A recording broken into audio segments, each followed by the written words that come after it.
कंबर पाठ मान सरळ, हातांची मुद्रा, डोळे बंद, लक्ष कपाळाच्या मध्ये, दीर्घ श्वास भरून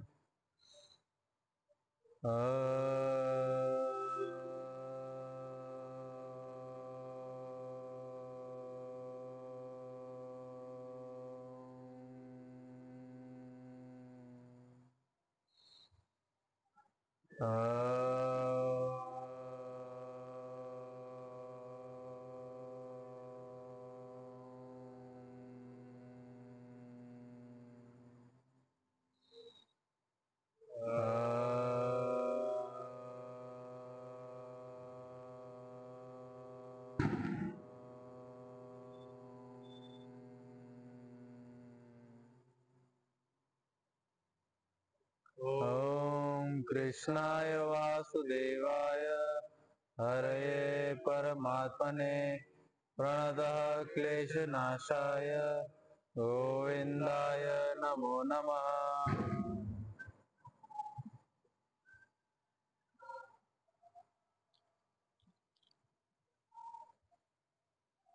ओम श्री परमात्मने नमः। अथ श्रीमद्भगवद्गीता अथ प्रथमोऽध्यायः। धृतराष्ट्र उवाच धर्मक्षेत्रे कुरुक्षेत्रे समवेतायुयुत्सवः मामकाः पाण्डवाश्चैव किमकुर्वत सञ्जय। सञ्जय उवाच दृष्ट्वा तु पाण्डवानीकं व्यूढं दुर्योधनस्तदा आचार्यमुपसंगम्य राजा वचनमब्रवीत् पश्येतां पाण्डुपुत्राणाम् आचार्य महतीं चमूं व्यूढां द्रुपदपुत्रेण तव शिष्येन धीमता। अत्र शूरा महेश्वासा भीमार्जुन समायुधि युधानो विराटश्च द्रुपदश्च महारथः दृष्टकेतुश्चैकितानः काशीराजश्च वीर्यवान् पुरुजित् कुन्तिभोजश्च शैब्यश्च नरपुङ्गवः युधामन्युश्च विक्रान्त उत्तमौजाश्च वीर्यवान् सौभद्रो द्रौपदेयाश्च सर्व एव महारथाः। अस्माकं तु विशिष्टा ये तान्निबोध द्विजोत्तम। नायका मम सैन्यस्य सञ्जातं तान् ब्रवीमि ते। भवान् भीष्मश्च कर्णश्च कृपश्च समितिञ्जयः अश्वत्थामा विकर्णश्च सौमदत्तिस्तथैव च अन्ये च बहवः शूरा मदर्थे त्यक्तजीविताः नानाशस्त्रप्रहरणाः सर्वे युद्धविशारदाः। अपर्याप्तं तदस्माकं बलं भीष्माभिरक्षितम् पर्याप्तं तुदमेतेषां बलं भीमाभिरक्षितम् अनयेषु च सर्वेषु यथा भागमवस्थिताः भीष्ममेवाभिरक्षन्तु भवन्तः सर्व एव हि। तस्य सञ्जनयन हर्षं कुरु वृद्ध पितामह शङ्खनादं विनद्यौच्चैः शङ्खं दद्मौ प्रतापवान् ततः शङ्खाश्च भैर्यश्च प्रणवानकगोमुखः सहसैव स शब्दस्तु मूलोऽभवत्। ततः श्वेतैर्हयैर्युक्ते महति स्यन्दने स्थितौ माधव पाण्डवश्चैव दिव्यौ शङ्खौ प्रदद्मतु पाञ्चजन्यं ऋषिकेशो देवदत्तं धनञ्जयः पौण्ड्रं दद्मौ महाशङ्खं भीमकर्मावृकोदरः अनन्तविजयन् राजा कुन्तीपुत्रो युधिष्ठिरः नकुलः सहदेवश्च सुघोषमणिपुष्पकौ काश्यश्च परमेश्वासः शिखण्डी च महारथः धृष्टद्युम्नो विराटश्च सात्यकिश्चापराजितः द्रुपदो द्रौपदेयाश्च सर्वशः पृथ्वीपते महाबाहु शङ्खान् दद्मो पृथक् पृथक् धृतराष्ट्राणां हृदयानि व्यधारयत् नभश्च पृथिवीं चैव तुमुलो व्यनुनादयन् अथ व्यवस्थितान् दृष्ट्वा धार्तराष्ट्रान् कपिध्वजः प्रवृत्ते शस्त्रसम्पाते धनुरुद्यम्य पाण्डवः ऋषिकेशं तदा वाक्यं महीपते अर्जुन उवाच सेनयोरुभयोर्मध्ये रथं स्थापयमेच्युत यावदेतान् योद्धुकामानवस्थितान् कैर्मया सह योद्धव्यम् अस्मिन् रणसमुद्यमे योत्स्यमानानवेक्षेऽहं य एते अत्र समागताः धार्तराष्ट्रस्य दुर्बुद्धे युद्धे प्रियचिकीर्षवः। संजय उवाच एवमुक्तो ऋषिकेशो गुडाकेशेन भारत सेनयोरुभयोर्मध्ये स्थापयित्वा रथोत्तमम्। भीष्मद्रोणं प्रमुखतः सर्वेषां च महीक्षिताम्। उवाच पार्थ पश्येतान् संवेतान् कुरूनिति। तत्र पश्यतः प्रीत्यर्थ पितामहान् आचार्यान् मातुलान् भ्रातॄन् पुत्रान् पौत्रान् सखींस्तथा तथा श्वशुरान् सुहृदश्चैव सेनयोरुभयोरपि। तान् समीक्ष्य स कौन्तेयः सर्वान् बन्धून् अवस्थितान् कृपया परयाविष्टो विषीदन्निधनमब्रवीत्।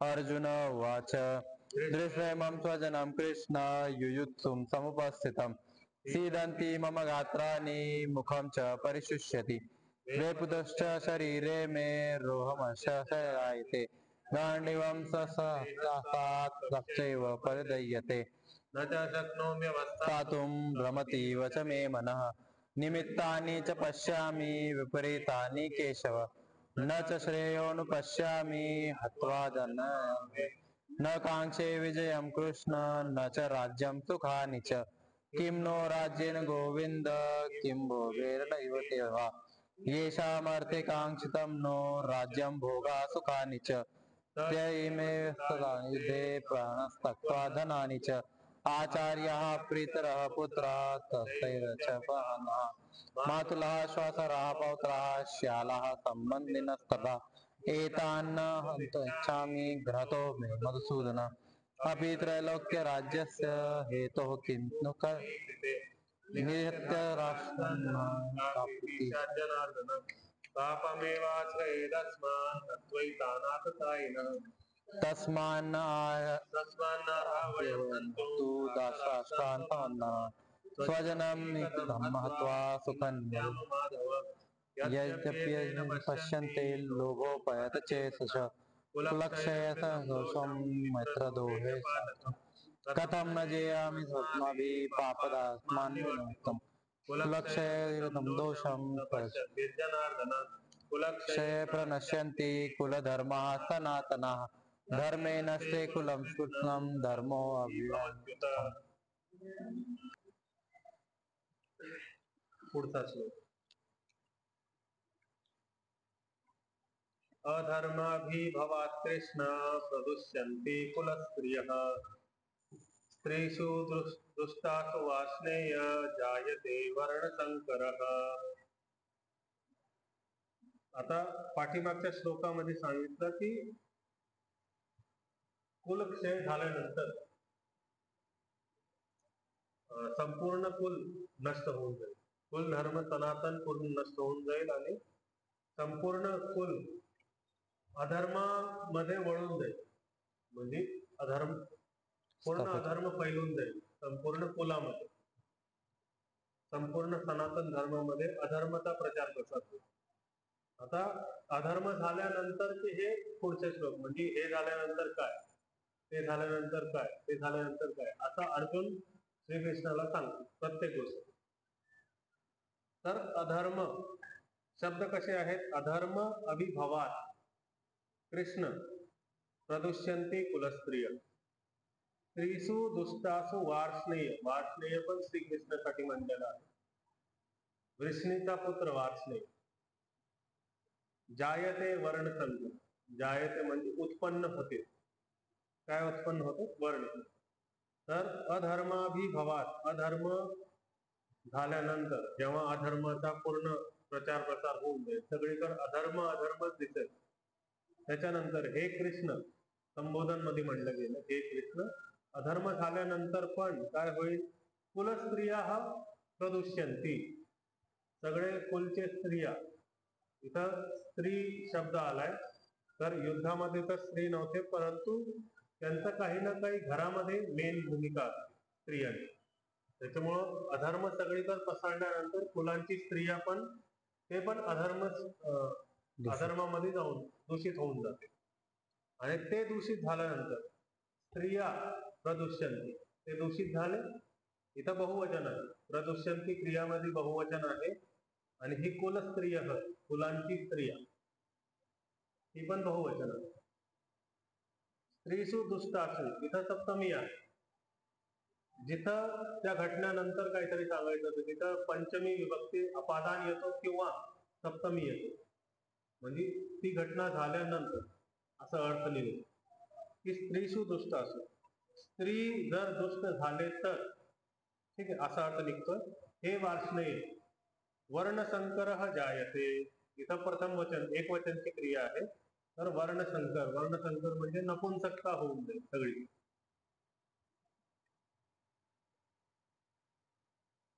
तर शब्द सोपे आहेत, फक्त पहिल्या पाद मध्ये थोडी संधी झालेली आहे. अधर्म, अभिभवात, कृष्ण असे 3 शब्द आहेत. दोन्ही ठिकाणी आहे, तर आणि मिळून आ बनून जातात. अधर्माभिभवात कृष्ण पहिला पाद, प्रदुष्यंती कुलस्त्रिय दुसरा पाद. स्त्रीसु दुष्टासु इथं बघा स 2 प्रकारचे आहेत. पहिला आहे तापावाला स, दुसरा आहे षटकोनवाला स स्त्री शब्दामध्ये. त्याच्यामध्ये पण दुष्टासु, दुष्ट इथं श आहे षटकोनवाला आणि स दुसरा स आहे तापावाला. वार्ष्णेय इथं श आहे षटकोनवाला. तर हे स चा उच्चारण करताना थोडं स्पष्टपणे जिभेला वळून उच्चारण करा, म्हणजे स्पष्ट होईल. तिसरा पाद आहे स्त्रीषु दुष्टासु वार्ष्णेय जायते वर्णसंकर, हा चौथा पाद. जायते वर्णसंकर चौथा पाद. उच्चारण घेऊयात. अधर्माभिभवात् कृष्ण, अधर्माभिभवात् कृष्ण, प्रदुष्यन्ते कुलस्त्रियः, प्रदुष्यन्ते कुलस्त्रियः, स्त्रीषु दुष्टासु वार्ष्णेय, स्त्रीषु दुष्टासु वार्ष्णेय, जायते वर्णसंकरः, जायते वर्णसंकरः. सगळे सोबत. अधर्माभिभवात् कृष्ण, प्रदुष्यन्ते कुलस्त्रियः, स्त्रीषु दुष्टासु वार्ष्णेय, जायते वर्णसंकरः. अधर्माभिभवात् कृष्ण, प्रदुष्यन्ते कुलस्त्रियः, स्त्रीषु दुष्टासु वार्ष्णेय, जायते वर्णसंकरः. इथं वार्ष्णेयाची वृष्णीचा पुत्र, वृष्णीचा अर्थ असतो 2-3 अर्थ आहे. एक असतो भेड बकरी, म्हणजे भेड जातीमधले जेवढे पण पशु आहेत ते. आणि दुसरा एक अर्थ असतो मोठा व्यापारी. तर यादव वंशीय होते त्याच्यामुळे विष्णुपुत्र, आणि त्याच्यामुळे हे मोठे व्यापारी होते आणि त्याच्यामुळे त्यांचं नाव वार्ष्णेय असं पडलं. श्रीकृष्णांचं वार्ष्णेय, वार्ष्णेय, वा र श च्या अलीकड र येतो. वार्ष्णेय, वार्ष्णेय श च्या अलीकड र येतोय, मग क्षणेय, वार्ष्णेय. पुढचा श्लोक. संकरो नरकायैव कुलघ्नानां कुलस्य च, पतन्ति पितरो ह्येषां लुप्तपिंड पिंडोदक क्रियाः. संकरो, आता वर्ण संकर झाला, ठीक आहे, इथपर्यंत त्यांनी सांगितलं एक्सप्लेन हे टप्पा. वर्ण संकर झाल्यानंतर संकरो नरकाय, नरकाय शब्द आहे, नरक के लिए नरकाय. एव य मध्ये अकार आहे आणि एव, अकार आणि एकार मिळून ऐ बनला. आता संधी सगळ्यांना थोडी थोडी जमत असेल. अ आणि ए मिळून ऐ बनला, ठीक. तर नरकाय एव, कुलघ्नानां षष्ठी विभक्ती, कुलस्य च षष्ठी विभक्ती. षष्ठी मध्ये संबंध दाखवतो, म्हणजे कुलचा आणणारा, कुलानां दंती, कुल मारणारा, कुल नष्ट करणारा, आणि कुलस्य कुलचा. पतंती क्रिया आहे, बहुवचनची क्रिया आहे. कशासाठी बहुवचन? पितरः बहुवचन मध्ये. ही एषाम, ही आणि एषाम, ही मध्ये ह मध्ये इकार आहे आणि ए, तर इकार आणि एकार मिळून य बनला. य वरती एकारची मात्रा चढली, ठीक आहे. इकार आणि एकार मिळून य बनला, य वरती एकारची मात्रा चढली. तर ही श्याम, येशाम असं उच्चारण. लुप्त पिंडोदक क्रिया, लुप्त झालंय पिंड आणि उदक. पिंड म्हणजे जे आपण हे पिंडदान करतो. हा,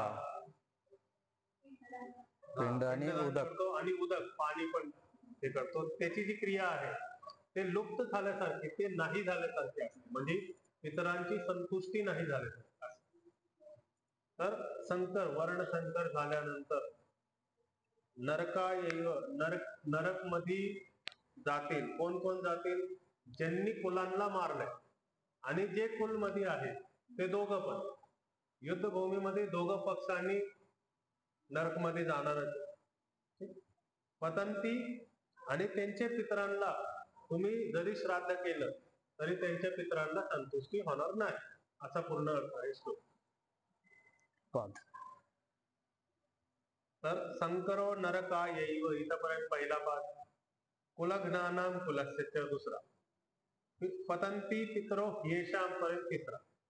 आणि लुप्त पिंडोदक क्रिया असं उच्चारण. लुप्त पिंडोदक क्रिया, लुप्त पिंडोदक क्रिया. पिंड आणि उदक. पिंड मध्ये आकार आणि उकार, आकार आणि उकार मिळून ओकार. पिंडोदक पिंडोदक क्रिया. मुद्दामून थोडस अकारचं उच्चारण देतोय त्याला आणि ते द्यायला पाहिजे, नाहीतर मग श्लोक मध्ये थोडीशी काहीतरी गडबड. चला उच्चारण घेऊया. संकरो नरकायैव, संकरो नरकायैव, कुलघ्नानां कुलस्य च, कुलघ्नानान् कुलस्य च, पतन्ति पितरो ह्येषां, पतन्ति पितरो ह्येषां, लुप्तपिंडोदक क्रियाः, लुप्तपिंडोदक क्रियाः. सगळे सोबत. संकरो नरकायैव, कुलघ्नानां च, पतन्ति पितरो ह्येषां, लुप्तपिंडोदक क्रियाः. संकरो नरकायैव, कुलघ्नानां कुलस्य च, पतन्ति पितरो ह्येषां, लुप्तपिंडोदक क्रियाः. तिसरा श्लोक. दोषैरेतैः कुलघ्नानां वर्णसंकरकारकैः उत्साद्यन्ते जातिधर्माः कुलधर्माश्च शाश्वताः. तर दोषैही एतैही असे शब्द आहेत. तर दोषैही मध्ये विसर्ग होता पण तो र झाला. ठीक आहे, एकार पुढं असल्यामुळं.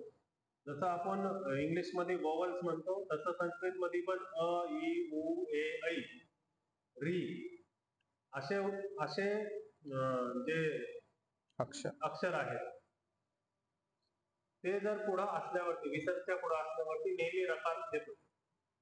र उच्चारण म्हणजे विसर्गचा र होऊन जातो, असं लक्षात ठेवा. तर दोषैही एतैही असे शब्द आहेत. दोषैरेतैही असं झालं. दोषैरेतैही जसा दिसतोय तसंच उच्चारण करायचं. संस्कृत मध्ये लय अवघड काही नाही. जसं दिसतंय दोषैरेतैही तसंच उच्चारण करायचं.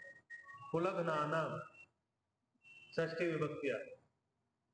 वर्णसंकर कारकै, कुलांना ज्यांनी मारलंय ते वर्णसंकरचे हेतू बनले जातात, कारण बनले. कारकही वर्णसंकरचे कारक, कारक म्हणजे हेतू, कारण बनले. उत्साद्यन्ते हे झाल्यानंतर कारक ते कारण बनले आणि त्यांचा दोष झाल्यानंतर काय होणार? जाती धर्म हा कुलधर्म हा शाश्वत कुलधर्म आणि जाती धर्म सर्व प्रदूषित होणार. उत्साद्यन्ते प्रदूषित होणार म्हणजे नष्ट होणार.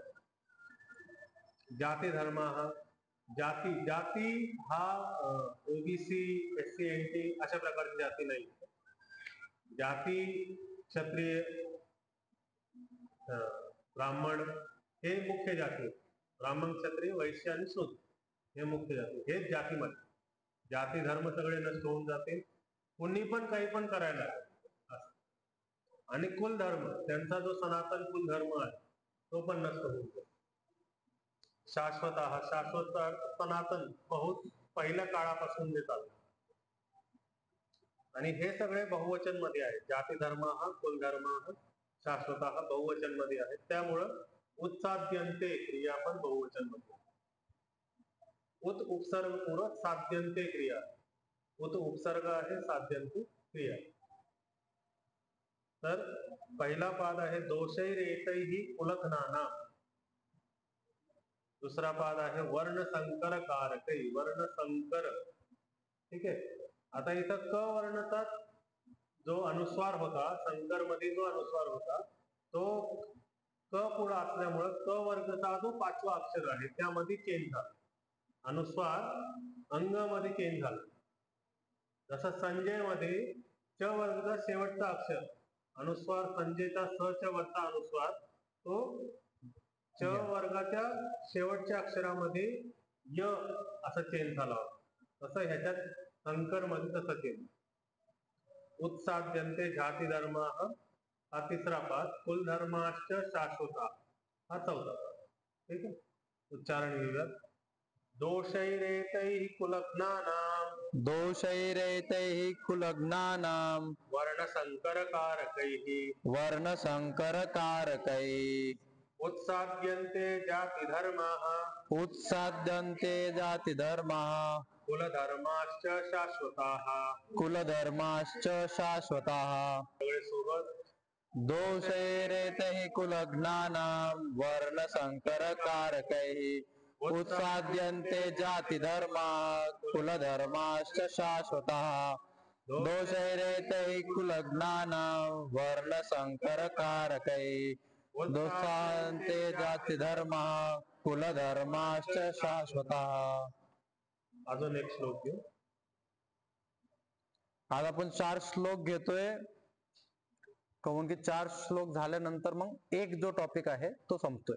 म्हणजे एक नंतर दुसरी, ही घटना नंतर ही घटना, ही घटना नंतर असं केल्याने असं होईल, असं केल्याने असं होईल, असं केल्याने असं होईल, असं केल्याने असं होईल. असे 4 श्लोक मध्ये एका नंतर एक काही काही होणार आहे हे सगळं सांगितलं. कालचे 3 श्लोक आणि आजचे 4 श्लोक, हे 7 श्लोकांमध्ये एक टॉपिक तो संपवतो. धर्म कशी व्याख्या करतोय तो संपवतो. की युद्ध केल्याने काय काय सिक्वेन्स मध्ये, लेवल मध्ये काय काय सिक्वेन्स मध्ये गोष्टी घडणार हे ते कृष्णाला सांगतोय. आता हे शेवटचा श्लोक आजचा आपण घेणार. उत्सन्न कुल धर्माणां मनुष्याणां जनार्दन नरके नियतं वासो भवतीत्यनुसुश्रुमा. तर उत्सन्न शब्द आहे. उत्साद्यन्ते जी क्रिया होती तसाच अर्थ उत्सन्नचा आहे. म्हणजे नाश झालेले कुलधर्म जर झाले तर उत्सन्न कुलधर्माना, नाश झालेले जे कुलधर्म आहेत, कुलधर्माना मनुष्याना, सगळ्या मनुष्यांचा कुलधर्म हे जनार्दन. जनार्दन हे श्रीकृष्णाचा पर्याय. नरके अनियतम वासो. नरके सप्तमी विभक्ती, नरक मध्ये, अनियतम अनिश्चित कालपर्यंत, वासो वास होणार, भवती वास होणार, भवती म्हणजे होणार, इति इति म्हणजे असं आम्ही ऐकलं आहे, अनुसुश्रुमा ऐकलं आहे. ठीक आहे. उत्सन्न कुलधर्माणां मनुष्याणां जनार्दन नरके अनियतम वासो भवती इत्यनुसुश्रुमा. अनियतम आहे, नियतम आहे. अनियतम आहे ते एस साइन आहे ना. हे आपल्या पुस्तकामध्ये नियतम आहे. नाही का? नरके नियतम त्या पुस्तकामध्ये आहे. प्रिंटिंग मिस्टेक असू शकते, आहे ना. काही पुस्तकांमध्ये असेल, काही पुस्तकांमध्ये नाही. ही संस्कृतचे व्याकरणचे पुस्तक आहे, तर याच्यामध्ये आहे, याच्यामध्ये आपल्या पुस्तकामध्ये नाहीये. तर ते अनियतम आहे. नाही, व्याख्या करताना तुम्ही वाचा तिकडं, अनिश्चित कालपर्यंत, निश्चित कालपर्यंत वाच. नियतम म्हणजे अर्थ काय होतो की निश्चित काल, पण तो म्हणतोय काय की नर्क मध्ये अनिश्चित कालपर्यंत राहणार. तर अनियतम आहे तो शब्द. अनियतम शब्द प्रिंटिंग मिस्टेक असू शकते.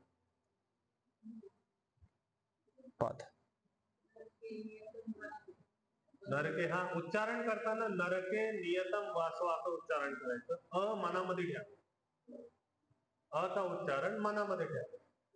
विसरायचं नाही उच्चारण.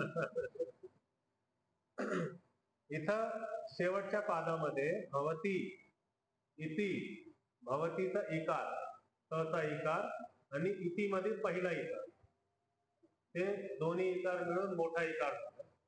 इति अनुसुश्रुम, तर इति मध्ये चा इकार आणि पुढच्या शब्दामध्ये अनुसुश्रुम अ, तर ई आणि अ मिळून य बनून जातात.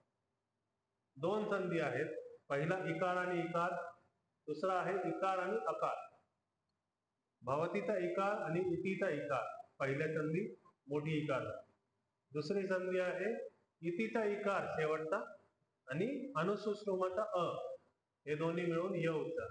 तर भवती की अनुसुश्रुमा, भवती की अनुसुश्रुमा असं उच्चार. भवती की अनुसुश्रुमा. तर पहिला पाद आहे उत्सन्न कुल धर्मानाम. उत्सन्न मध्ये दोन नकार आहे, दोन नकारचं उच्चारण झालं. उत्सन्न कुल धर्मानाम पहिला पाद. हा मी सांगून दाखवतो. मनुष्याणाम जनार्दना दुसरा पाद. तिसरा पाद आहे नरके नियतम वासो, वासोपर्यंत, आणि भवती इति अनुसुश्रुमा चौथा पाद. ठीक आहे, उच्चारण घेऊया. उत्सन्न कुल धर्माणाम, उत्सन्न कुल धर्माणाम, मनुष्याणाम जनार्दन, मनुष्याणाम जनार्दन, नरके नियतम वासो, नरके नियतम वासो, भवती इत्यनुसुश्रुमा, भवती इत्यनुसुश्रुमा. पुरा सगळे सोबत. उत्सन्न कुल धर्माणाम, मनुष्याणाम जनार्दन, नरके नियतम वासो, भवती इत्यनुसुश्रुमा. उत्सन्न कुल धर्माणाम, मनुष्याणाम जनार्दन, नरके नियतम वासो, भवती इत्यनुसुश्रुमा. हे जे उच्चारण केलंय शेवटच्या पादाचा, तो आपण तोडून तोडून केलं. गीतामध्ये लयबद्धता, श्लोकामध्ये लयबद्धता पाळण्यासाठी तोडून उच्चारण कधीच करत नाही, पण तुम्हाला शब्द पण समजावं त्याच्यामुळे आपण तोडून उच्चारण. भवती इतकी अनुसुश्रुमा.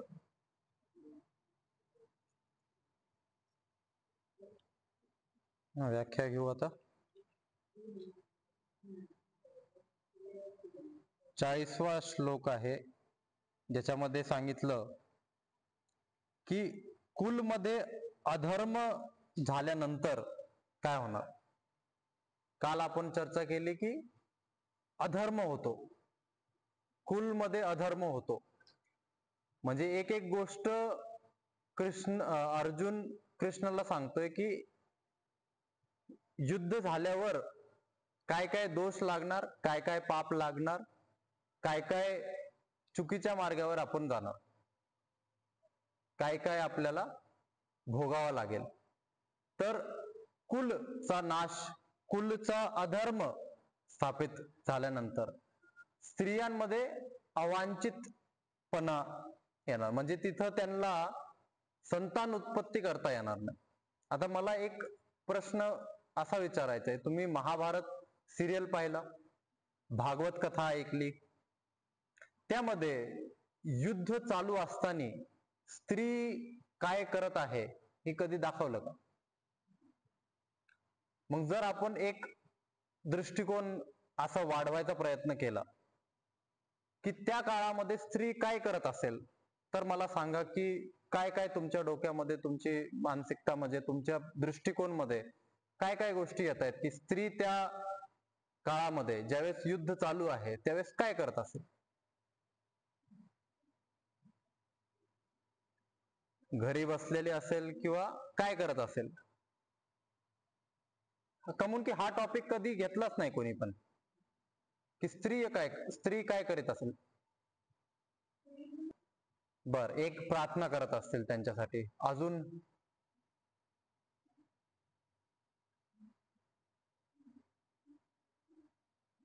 जे एक वयोगटच्या खालचे मुलं आहेत, मुली आहेत, त्या मुलांना मुलींना सांभाळणं,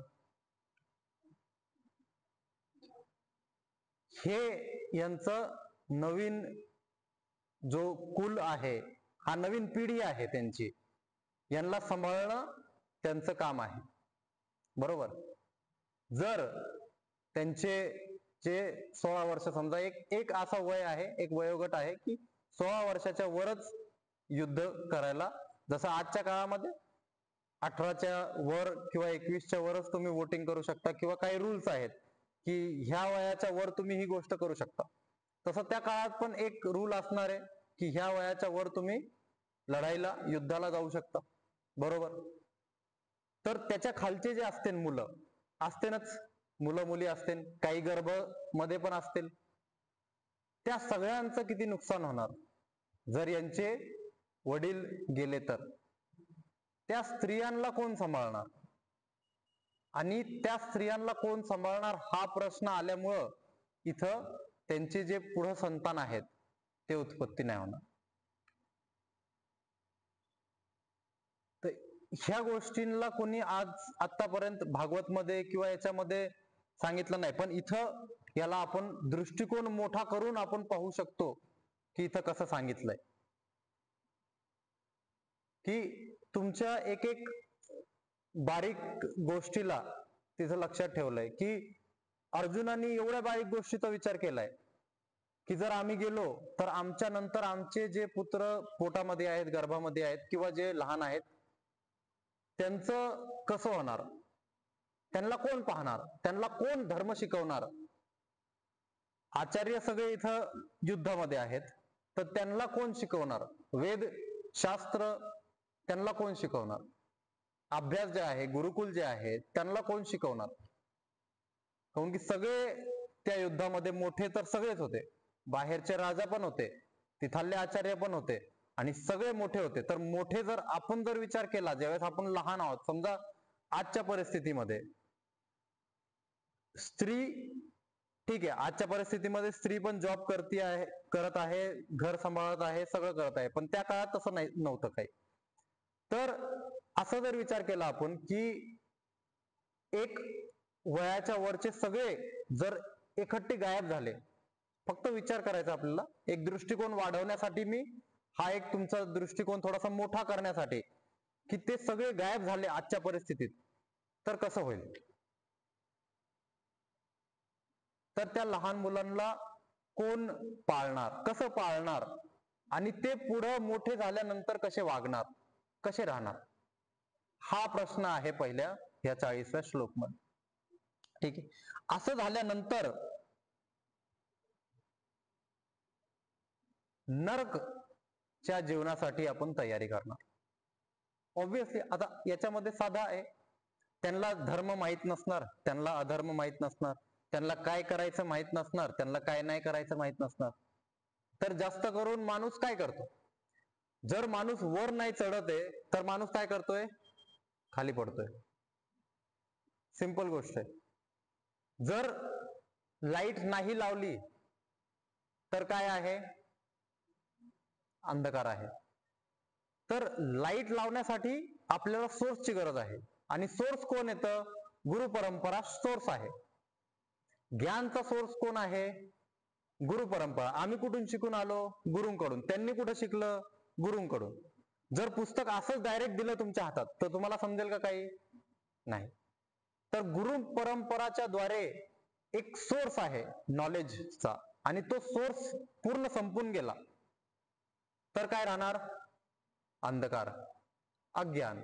आणि अज्ञान मध्ये माणूस काय कर्म करणार, पाप कर्म करणार. पाप कर्म केल्याने काय होणार, नरक मध्ये जाणार. इथं मी नरकची डेफिनेशन सांगू इच्छितो तुम्हाला. जास्त करून शास्त्रकार, जास्त करून जे भागवत कथा करतात किंवा जे भगवद्गीताच्या विषयी पण सांगतात, हे असं सांगतात की नरक आणि स्वर्ग दोन्ही पण पृथ्वीवरच आहे. पण ज्या पद्धतीचा अभ्यास वेदांमध्ये आहे, ज्या पद्धतीचं नॉलेज वेद मध्ये, उपनिषद मध्ये आहे, वेद आणि उपनिषदची गोष्ट करतोय, दर्शनशास्त्रामध्ये पूर्ण फिलॉसॉफी आहे, तिथं त्या लेवलचा नॉलेज वेगळ्या पद्धतीने दिलाय. एक लाईफच्या कन्सर्ननी देतात नॉलेज की जीवन काय आहे ह्या पद्धतीने एक नॉलेज देतात आणि एक नॉलेज देतात खरं काय आहे, ब्रह्मांड मध्ये खरं काय आहे याचं नॉलेज देतात. तर वेद मध्ये खऱ्या गोष्टी आहेत आणि दर्शनशास्त्रामध्ये जीवनाच्या विषयी खऱ्या गोष्टी आहेत. दोन्हीमध्ये फरक आहे थोडा, हे आपण हळूहळू समजू. तर उपनिषदमध्ये, वेदमध्ये नरकची आणि स्वर्गची परिभाषा करताना सांगतात की जसे ह्या ब्रह्मांडमध्ये, जसं मी तुम्हाला मिल्की वे गॅलेक्सी सांगितली, एक अखंड गॅलेक्सी आहे ज्याला आपण आकाशगंगा म्हणतो. त्या आकाशगंगाच्या भोवती आपलं सूर्य सौरमंडलला घेऊन फिरतोय. त्याचा सूर्याचा आकाशगंगाच्या भोवती फिरण्याचा एक लेवल आहे. समजा ही आकाशगंगाची सेंटर आहे, तर हा एक लेवल आहे. ठीक आहे. आपल्या सौरमंडलाचा हा एक लेवल आहे. याच्या वर पण काही ग्रह असतील, याच्या जवळ पण काही ग्रह असतील, याच्या खाली काही ग्रह असतील आणि याच्या लांब काही ग्रह असतील. ठीक आहे. तर ह्या सगळ्या लेवल्सला सूर्य पण आहे, ग्रह पण आहे, तारे पण आहे, नक्षत्र पण आहे. तर आपण ज्या लेवलला आहोत, आपण इथं मनुष्य आहोत. याच्या जर उत्तरेकडे गेलो आणि जवळ गेलो तर इथं स्वर्ग आहे, आणि दक्षिणेकडे गेलो, खाली गेलो तर इथं, आणि लांब गेलो तर इथं नरक आहे. समजतंय? आपण मध्ये आहोत, अशा लेवलला पण मध्ये आहोत आणि अशा लेवलला पण आपण मध्ये आहोत. ज्या अशा लेवलमध्ये वर आणि जवळ आहेत ते स्वर्ग आहे. का? कारण की तिथं एनर्जी जी आहे, कॉन्शियसनेस, चेतना शक्तीचा जो स्तर आहे तो स्तर उच्च आहे. म्हणजे आपल्या जर मेरुदंडाच्या हिशोबाने पाहिलं तर तो स्तर सहस्रार मध्ये आहे. ठीक आहे. जर आपण हृदयाला सेंटर समजलं तर सगळ्यात जास्त बुद्धिमत्ता कुठं मानली जाणार? इथं मानली जाणार. बरोबर. सगळ्यात कमी बुद्धिमत्ता कुठं मानली जाणार? इथं मानली जाणार. बरोबर. तर इथं जे असणार,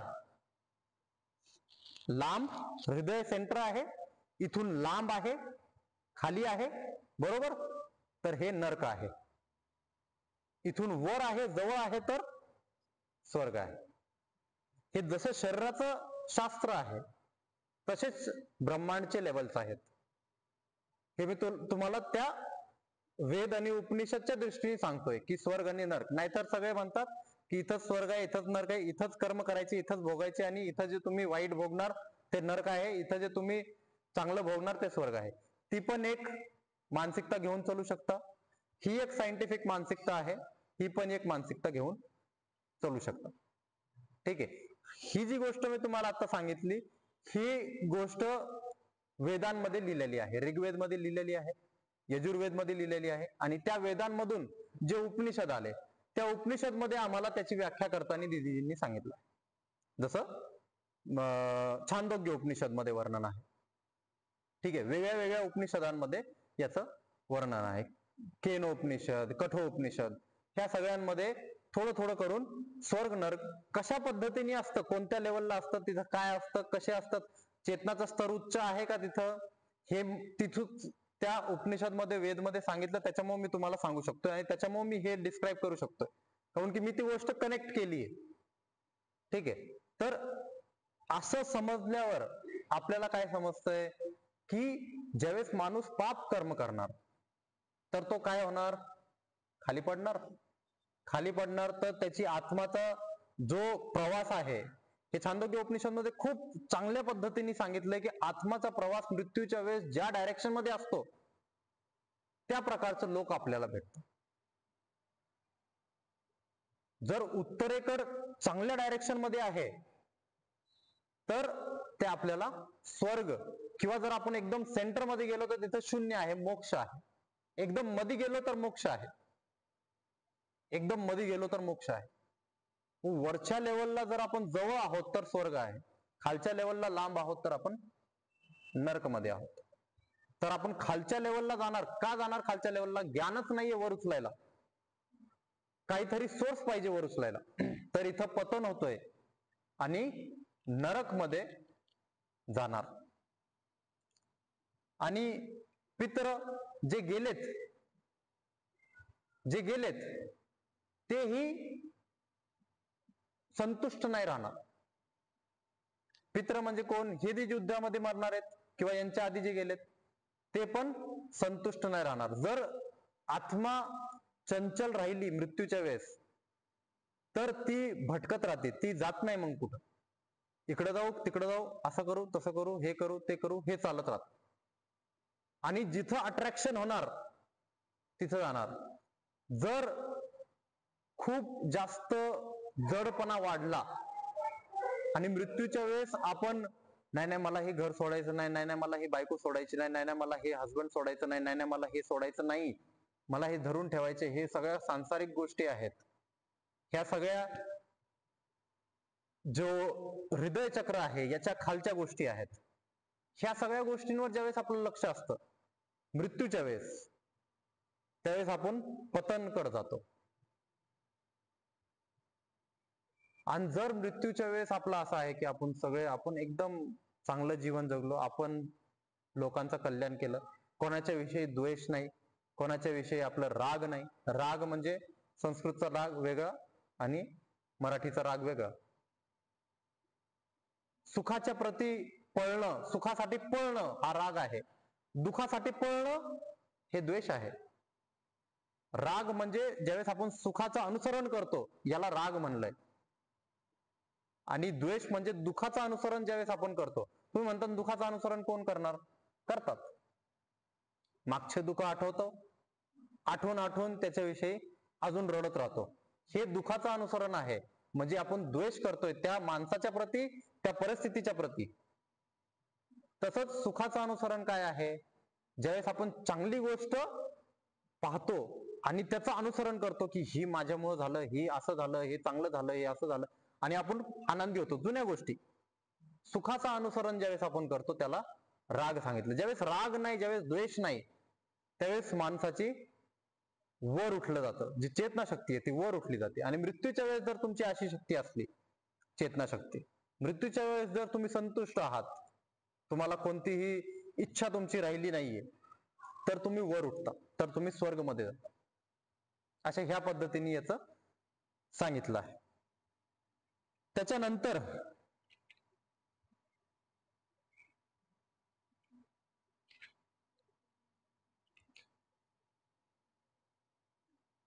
संतान उत्पत्ती जी होणार आहे नंतरची, जे गर्भमध्ये आहेत, त्यांच्यासाठी पण समस्त प्रकार की सामुदायिक योजना आहे. म्हणजे समाजाची सगळी योजना ध्वस्त होऊन जाणार. पारिवारिक आणि समाज याच्याविषयी त्यांना कोणीही सांगणार नाही की परिवाराला चालवायचं कसं, समाजाला चालवायचं कसं. कोण सांगणार त्यांना? राजेश नाही येत, आचार्य नाही येत, शिकवणारं कोणच नाहीये. तर त्यांना समाजही चालवता येणार नाही, परिवारही चालवता येणार नाही.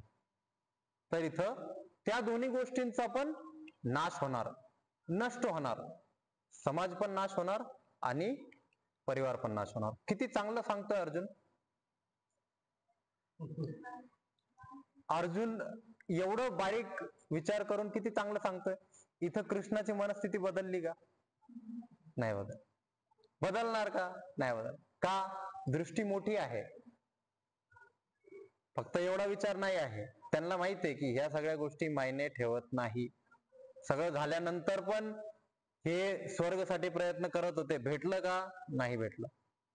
युधिष्ठिरला एकट्याला भेटलं, सगळं हारला तो, तरी त्याला स्वर्ग भेटला. इंटेन्शन क्लिअर होतं,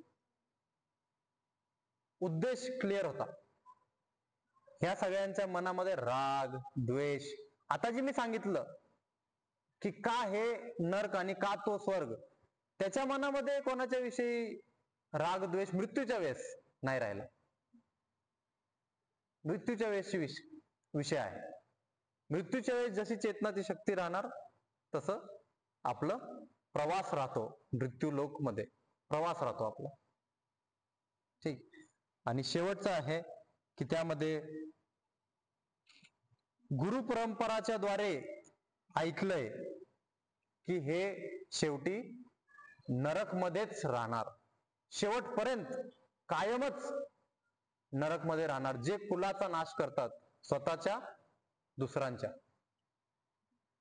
कुल म्हणजे सगळे, वरून खालीपर्यंत सगळे, सगळ्यांचा जो नाश करतो तो कायमच नरक मध्ये जातो, असं गुरु परंपरेद्वारा अर्जुनांनी ऐकलं.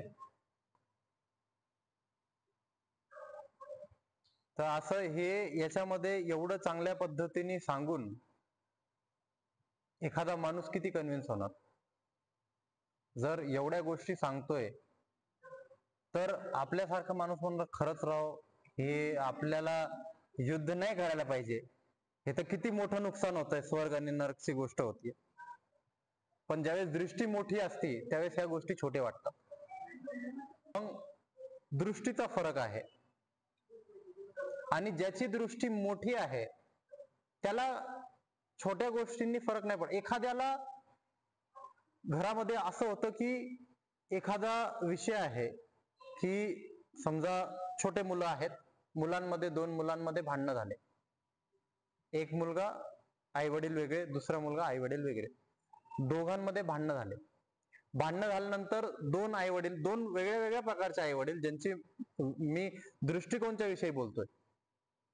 तर एक आई वडील येतं जे त्यांच्या 5-5 वर्षाच्या 10-10 वर्षाच्या मुलांचे भांडणामुळं स्वतः भांडतात. तर त्यांची दृष्टी कशी झाली, त्यांच्यासारखी झाली, एवढी लहान मुलांसारखी, 10 वर्षाच्या मुलासारखी. हे 35 वर्षाचं, हे 40 वर्षाच्यांची दृष्टी तशीच आहे.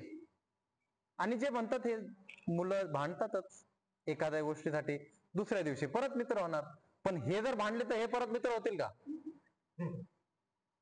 ते होतील, हे नाही होणार. मग यांची दृष्टी त्यांच्या पातळीला का न्यायची? इथं दृष्टीचा फरक होतो. मग इथं अर्जुनाने किती मोठ्या गोष्टी केल्या तरी कृष्णाच्या दृष्टीसमोर काय?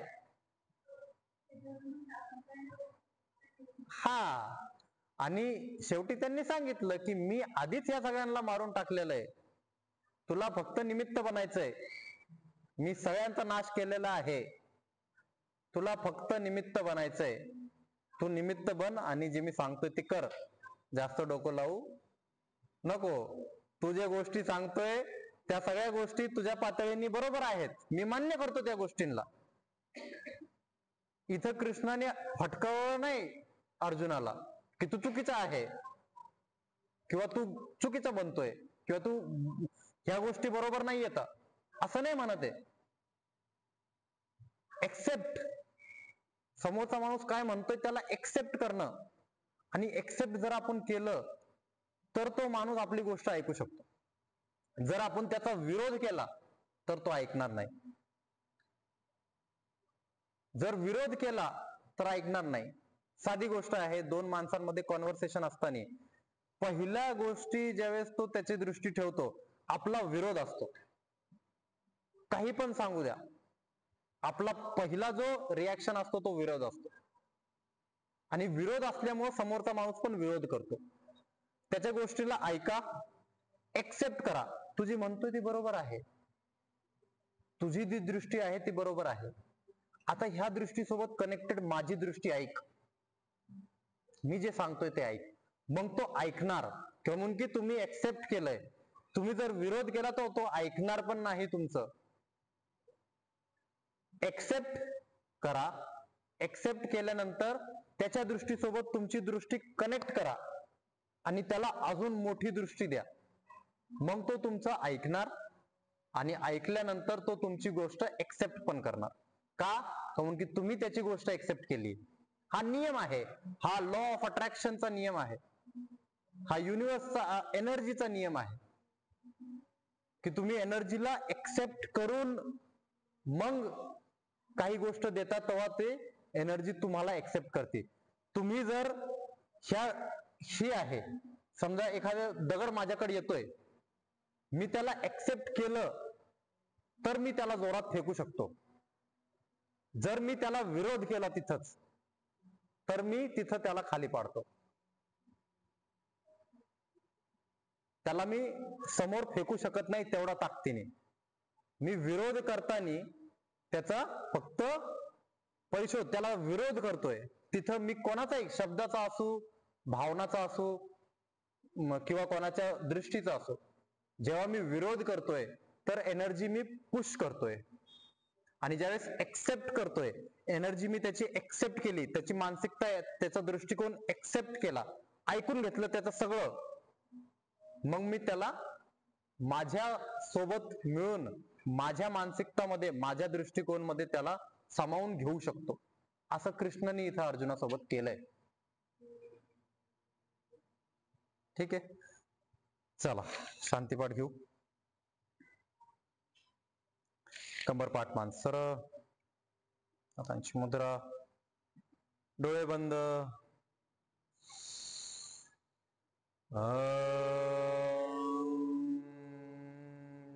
द्यो शांतिरंतरिक्षगं शांति पृथ्वी शांति आपः शांतिरौषधयः शांति वनस्पतयः शांति विश्वे देवाः शांति ब्रह्म शांति सर्वं शांति शांतिरेव शांति सामा शांतिरेधि.